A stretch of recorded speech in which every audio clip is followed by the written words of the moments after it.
各位朋友，我係劉立昌，今日咧又係我嚟幫大家華山論世。今日嘅話題係咩呢？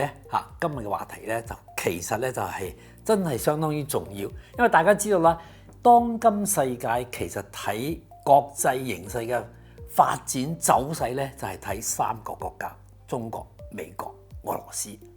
咁中國、美國、俄羅斯三個國家之間嘅關係咧，就一直係被認為係一個大三角嘅關係。咁而家有趣嘅問題係咩咧？呢個大三角關係係咪出現一個大反轉咧？即係話原來咧，特朗普就想話聯俄制華，即係話特朗普咧就係佢第二任上嚟以後，一直就幫普京咧就係密密咁傾偈，即係通過好多次電話求其一傾就傾嘅幾個鐘頭嘅電話，咁一直就係拉俄羅斯，而且希望俄戰場早啲停火普京同埋呢個特朗普關係咧就非常之密切，即係特朗普上嚟嘅第二個任期咧就基辛格已經去世啦，但係基辛格喺佢死之前咧，佢嘅成個嘅策略咧就係要求美國咧就係聯俄去制華，因為最大嘅對手就係中國。咁特朗普上嚟以後咧，非常明顯就係接受咗基辛格嘅呢個主張。咁好啦，而家係咪有一個大反轉呢？因為呢一次嘅聯合國大會，特朗普又見咗澤連斯基，佢對澤連斯基講嘅咩話講咗一番話講完之後，哇！全世界都愕然，喂，點解你特朗普話變就變㗎？呢個特朗普對澤連斯基講嘅話嘅第一個重點，佢話：而家呢個戰場咧個形勢係已經有咗變化啦。佢根據澤連斯基提供嘅情況，根據五角大樓提供嘅情況咧，就認為烏克蘭有可能將所有嘅領土收翻嚟。原來佢係點啊？原來係逼住烏克蘭割讓地呢個領土，幫普京達成一個停戰協議，甚至係和約噶嘛。咁而家佢話烏克蘭可以收翻所有嘅領土包括克里米亞。克里米亞係2014年俄羅斯就話收翻去啦。原來克里米亞就傳統上就係俄羅斯嘅領土，只不過喺蘇聯期間呢，就赫魯曉夫當然呢就係當時嘅蘇聯嘅領導人佢呢其實就係烏克蘭人，佢就比較錫住烏克蘭，就將克里米亞呢就歸到去烏克蘭。咁冇所謂啦，因為當時烏克蘭就係蘇聯嘅一個加盟共和國，大家都係一家人咗，呢個領土撥嚟撥去就冇所謂嘅。咁但係到2014年烏克蘭顏色革命之後，烏克蘭成個政權咧就轉為反俄，咁俄羅斯就唔高興啦，就首先就係攞翻克里米亞，跟住呢個俄烏戰爭就發展。咁而家特朗普話烏克蘭甚至可以將克里米亞都收翻嚟，喂，呢個形勢係咪一個大反轉啊？好非常有趣嘅。另外，特朗普仲講到，喂，俄軍本來呢一場戰爭，你如果係派一支精幹嘅軍隊，一個星期就搞掂㗎啦。點知你打到3年，打到而家不戰不和咁嘅狀態，咁你呢個俄羅斯嘅軍隊就係紙老虎真係非常有趣。我覺得唔知特朗普係真係讀咗啲書呢，定係話佢嘅身邊人真係幫佢出咗一條好橋講紙老虎。紙老虎呢個詞呢，大家知道係中國嘅領袖毛澤東創造出嚟嘅。1946年嘅時候，佢喺延安就會見咗美國嘅記者安娜路易斯斯特朗。當時咧就係抗戰已經勝利啦，國民黨幫共產黨咧內戰係一觸即發。喺呢個情況下，咁呢個安娜就訪問毛澤東，就問佢你哋共產黨咁比起國民黨就好弱小你哋將來點打而且咧最後仲提到一個問題，話美國有原子彈，美國支持國民黨，你哋共產黨點辦？毛澤東就話：原子彈只不過係紙老虎因為毛澤東講嘅係中文嘛，而且係湖南話。翻譯咧就將佢講嘅紙老虎咧翻譯為英文嘅稻草人。毛澤東後來佢可能係審嗰啲稿啦，佢就覺得呢個翻譯唔係好啱。佢毛澤東就話應該用 paper 呢個 tiger， 即係紙老虎。咁呢個詞咧就從此之後咧就創造咗出嚟。牛津字典收入咗，韋氏字典都收入咗。而家全世界都好接受呢個詞紙老虎啊，即係話你睇起嚟咧你好有威力啊，實際上咧你係一個好似紙做嘅老虎一樣啊，只不過你內部咧仲係空虛嘅仲係唔係話咁強大嘅。咁而家呢個特朗普用呢一個詞嚟形容呢個普京所以我哋而家覺得咧，即係非常非常有趣。到底呢個特朗普係咪真係而家就反轉咗咧？從原來想拉普京去去對抗中國，就係聯俄制華，而家變成係咩咧？而家又集中去打俄羅斯咧？咁我哋睇翻另外一面喎，而家中國幫美國嘅關係又明顯咁樣轉亂喎。即係話好翻係咪好到呢個能夠真係成為美國成為特朗普呢個去打擊普京嘅一個對手咧？呢個後話。嗱，我哋睇翻而家中美關係轉亂嘅啲事啦。第一呢個會談傾掂咗 TikTok 呢個協議咁可能我哋呢期節目出街嘅時候，可能特朗普咧已經公布咗有關協議嘅詳情。咁呢度咧想講一個最關鍵係 TikTok 嘅算法係咪賣咗俾呢個美國咧？其實而家江湖上嘅傳聞咧都有好多種咁正式嘅講法咧就係話字節跳動即係 TikTok 嘅控制嘅公司，中國公司就將呢個美國抖音即係 TikTok 嘅呢一個運用字節跳動嘅呢個算法咧，就授權俾 TikTok 去呢個使用咁係咪將呢個算法賣咗俾呢個美國呢間新組成嘅公司咧？咁其實咧就好多懂行嘅人咧就係冇賣到嘅。即係如果呢個將呢一個核心嘅算法都賣咗俾美國嘅公司咧，即係字節跳動咧，即係實際上佢自己咪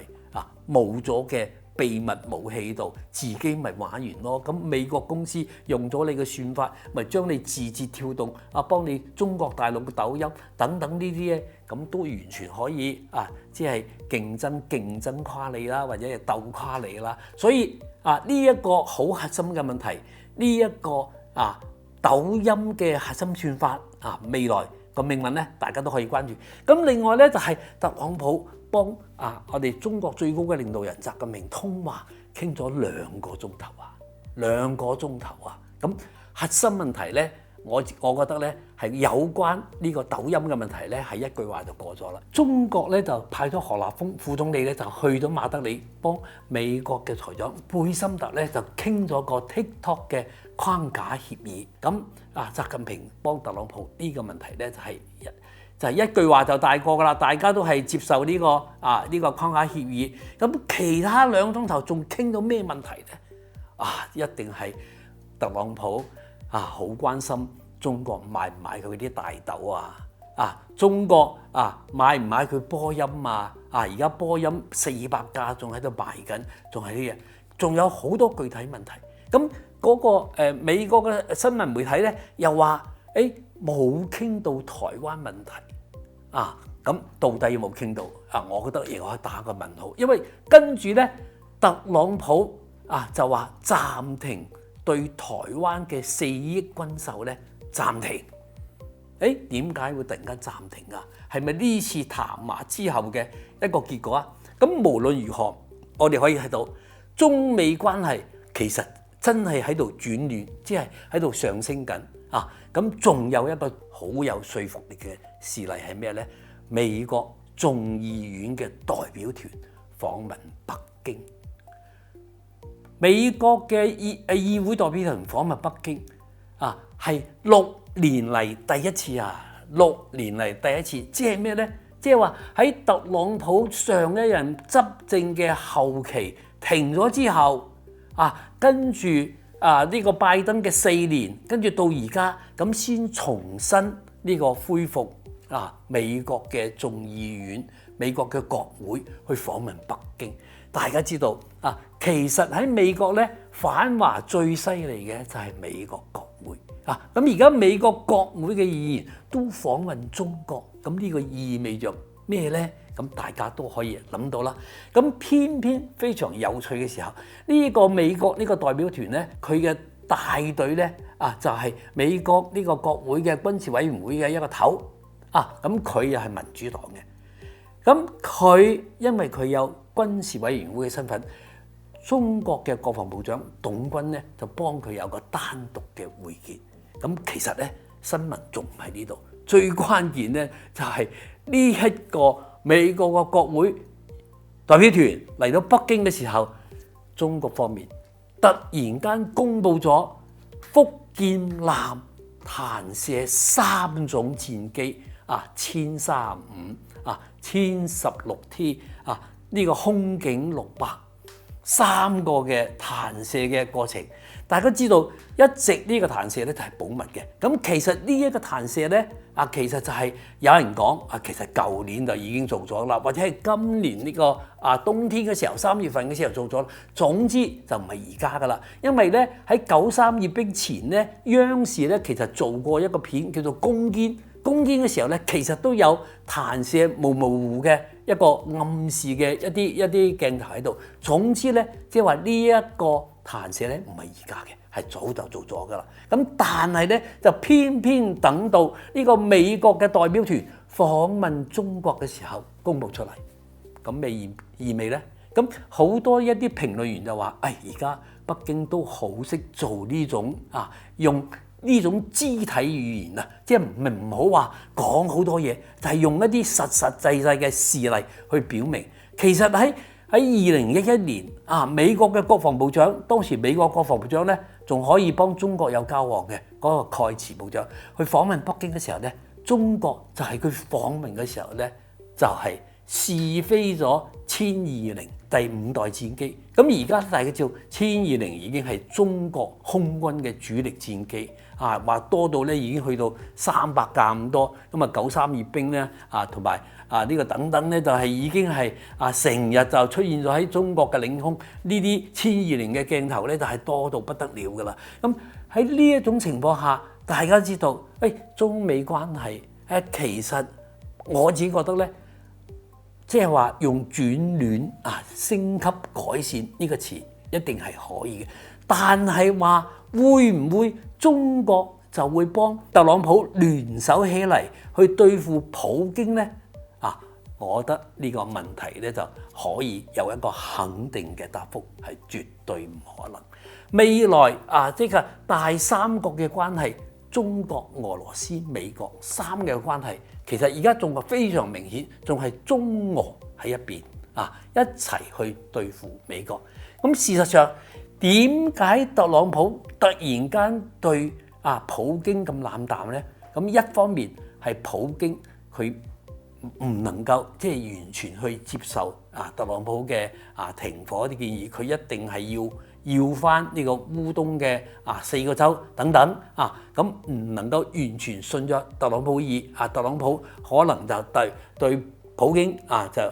有啲唔高興啦。咁另外咧就而家傳出嚟嘅消息就話，美國嘅智庫智囊咧就幫特朗普出咗條計，佢話而家咧俄羅斯打仗打到第3年，第一年咧 GDP 仲有3.5，第二年就降咗啲去到3.2，而今年咧就其實咧仲喺度跌，可能去到2點幾，即係話而家俄羅斯嘅經濟咧向下走嘅。咁如果美國卡住呢個俄羅斯嘅石油，咁可能就對俄羅斯嘅經濟進一步打擊，使到普京咧就冇力量去繼續打呢個俄烏戰爭。咁所謂澤連斯基可以將所有烏克蘭嘅領土去收翻嚟，就係從呢一個結論去推出嚟嘅。咁但係我覺得呢個咧其實執行起嚟幫理想即係可能好豐滿，但係現實咧就真係可能好不緊，因為咧俄羅斯嘅石油啊，一個中國係大量嘅，咁實際上印度都係繼續買啊，包括歐洲都係繼續買，所以咧特朗普出一招話，如果邊個買俄羅斯嘅石油就要加稅加到100%，但係呢一個咧睇起嚟得講字，咁我哋而家綜合起嚟睇呢一個成個中俄美啊呢個世界嘅大勢咧，即係總體嚟講，特朗普想聯俄制華啊呢一個戰略係唔能夠實現啊，想聯華去制俄啊，其實亦係唔可能嘅。目前中俄美嘅大三角關係咧，仲係中俄企喺一邊一齊去對付呢個美國啊。咁我哋今日就先講到呢度啊，我哋下一集再見。